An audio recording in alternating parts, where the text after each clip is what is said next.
ñu ngi leen di nuyu di leen jaajëfal yéen ñuy suivre chaîne bi di Xalaat TV ñu leen di dalalaat ci seen jàngatu bés bi.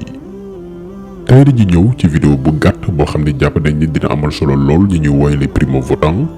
maanaam électeurs yi nga xam ne bii mooy mu njëkk ñu war a dem aux urnes ngir tàbb ki leen doy. ndax bu ñu xoolee fichier électoral bu bees bi gannaaw révision biñ mujjee amal électeurs yu bari bii mooy la première fois ñu war a remplir leur devoir civique. d'ailleurs vidéo bi bokk na ci yu ñu gën a laaj ci fan yu weesu ba tax ñu décidé consacré ci benn numéro spécial leeral yu gàtt yu ñëpp mën a jëriñoo waaye tam mën koo partager fépp. bi ci njëkk mooy yow électeur bi ban comportement ak doxalin nga war a am ci jour élection présidentielle bi yam ak dimanche 24 mars 2024 bii di ñëw. diggante bi ngay tànn sa candidat bu koy dugal ci biir urne bi yan erreur nga war a moytu ngir sa vote bañ a nul.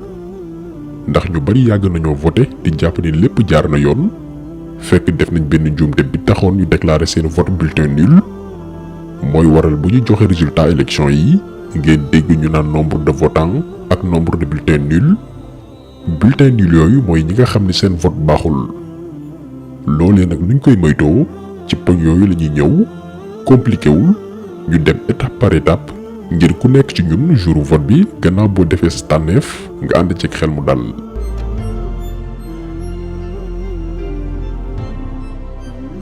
condition bi njëkk ngir mën a voter mooy nga yor d'abord sa carte d'identité biométrique CEDEAO bi benn waaye itam mu leer la ni yaa ngi ci biir fichier électoral bi. information yooyu mi ngi ci ginnaaw carte bi comme nii ngeen di seen. fii la ñuy def sa numéro électeur région ak gox ba ngay voter waaye itam centre ak numéro bureau de vote bi nga war a defee sa tànneef. ñi nga xam ne information yi dafay xaw a jaxasoo ci ñoom wala centre de vote bi ñu bind seen carte xamuñ fu mu nekk bu ñu tàyyal wala rusol laaj ku leen jege mbaa ko xam yëf yi te dëkk seen quartier wala seen biir kër bul bàyyi ba ci bés bi ngay dem di wër ban centre de vote nga bokk teel koo lijjanti balaa bés bi. même boo yoree sa carte électeur xam bu baax fi ngay voté ak lépp jëlal également say matukaay nga gën a vérifier waat information yi. partagé woon nañ ko suñu page Facebook ak YouTube. boo ñëwee ci site bi di wërndomb.sn lien baa ngi ci description vidéo bi da ngay bind fii sa numéro électeur numéro bi moo nekk nii par exemple boo wëlbatee sa carte CEDEAO ci ginnaaw numéro bi nekk fii nga remplir ci case bi nga ñëw fii daal di bind sa sant pas su tur sa sant déedéet waaye ni nga sant képp ngay bind mu méngoog niñ ko bindee ci carte bi. bés fii ñu bind vérifier vos informations automatiquement daf lay indil dëkk gox centre ak numéro bureau bi ngay voté. donc lii mooy première étape bu vote bi muy xam d'abord fi ngay voté yor itam gànnaay bi tax nga mën a falaka folli muy sa carte CEDEAO.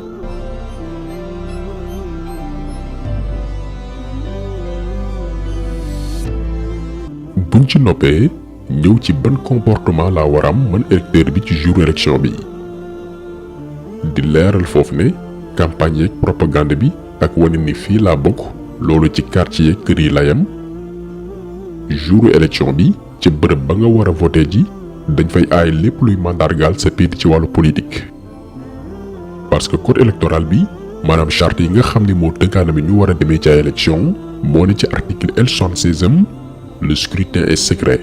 sa tànneef kumpala ci biir bërëb yi ñuy voté. code électoral ne ngir sàmmonteeg secret boobee moo tax ñuy voté ci ay enveloppe ci lim bu tolloog doomi aadama yi war a ñëw tànn. donc lii liñ ci mën a jàngee ndax junj doy na borom xel mooy waroo ñëw di voté di sol t-shirt mbaxane bracelet écharpe ba bépp xeetu signe buy firndeel ni yow parti bii wala candidat bii nga àndal wala moom ngay votel. ndax loolu dafay violer article L76 bu code électoral bi garantir le secret de vote. kon kuy dem di vote ji defal sa kéem kàttan ba kenn du la identifier fenn yàggul matul sax 1 heure boo ci noppee gannaaw gi yaa moom sa bopp. li am solo mooy def sa xel ni li ma doon xaar depuis juróomi at du ma nangu lenn lu ndaw du ma ko yàqal du ma maye tànk wala porox ndollu.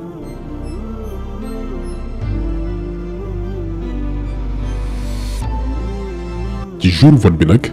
gannaaw boo duggee da ngay présenter sa carte CEDEAO après ñu vérifier sa tour ci liste électorale bi ne la baxna nga dem jël enveloppe jël bulletin candidat yi nekk ci table bi waaye code électoral dafa ni bu dee candidat yi ëpp nañ juróom par exemple présidentielle bu 2024 bi am nañ fukki candidat ak juróom-ñeent code électoral dafa ne may nañ la nga tànn lu mu néew juróomi bulletin waaye bul fàtte ci bulletin yooyu na ci sa bosu candidat bokk boo ci noppee nga jubali ci isoloir bi maanaam bañ gàcce bi jël bulletin wu candidat bi ngay votel muy benn bulletin képp dugal ko ci biir enveloppe bi parti bi nag dafa am solo lool lan moo tax dañuy aaye ku taf enveloppe bi wala di ko coller gannaaw boo dugalee sa bulletin noonee nga fekkee woon ñu tëjee ko enveloppe bi nga koy bàyyee bul ko jéem a coller ak sa gémmiñ boo paree nga def yeneen bulletin yi ci dépôt bi ñu teg ci isoloir bi dem ci urne bi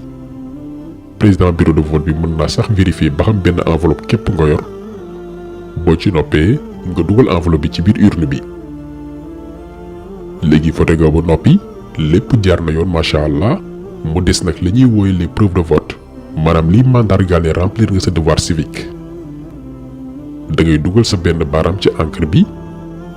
boo paree nga signé fa yem ak fi sa tur nekk ci liste électorale yi boo ko mënul ñu may la nga signé ak say empreinte par la suite ñu def ci cachet wu à voter maanaam diw voté na delloo la sa carte électeur nga remplir sa devoir citoyen comme bépp sénégalais.